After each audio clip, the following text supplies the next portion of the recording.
আজ পবিত্র হজ। লাব্বাইক আল্লাহুম্মা লাব্বাইক ধ্বনিতে মুখরিত আজ আরাফার প্রান্তর।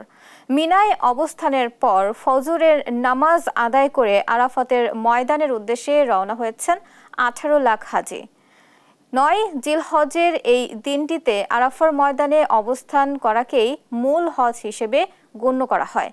ইয়াউমুল আরাফা বা আরাফার দিনে মক্কা নগরীর অদূরে জাবালে রহমত পাহাড়ের চূড়া ও পাদদেশে আরাফাতের ময়দানে সমবেত হচ্ছেন বিশ্বের নানা প্রান্ত থেকে আসা লাখো হাজি। ময়দানের মসজিদে নামিরা থেকে হজের খুতবা দেবেন মসজিদুল হারামের প্রধান ইমাম ও মুফতি শায়েখ ডক্টর সালেহ বিন হুমায়দ।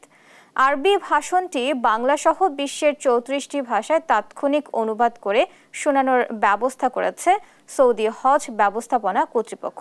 সেখানে জোহর ও আসরের নামাজ আদায়ের পর মুজদালিফার উদ্দেশ্যে আরাফাতের ময়দান ত্যাগ করবেন হাজিরা।